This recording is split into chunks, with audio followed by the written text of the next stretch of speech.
Hi friends, now we have HP laptop. In the HP laptop, the PCI data acquisition and signal processing control driver is not installed. For this, I will show you how to do this. Right click, update driver, and then select the browse my computer, and then select let me pick from a list of available drivers. In this, need to select system devices, and then click next. In this, need to select manufacturer is Intel.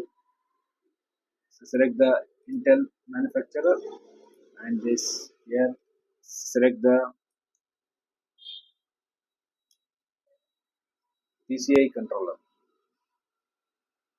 Select the PCI controller and then click next.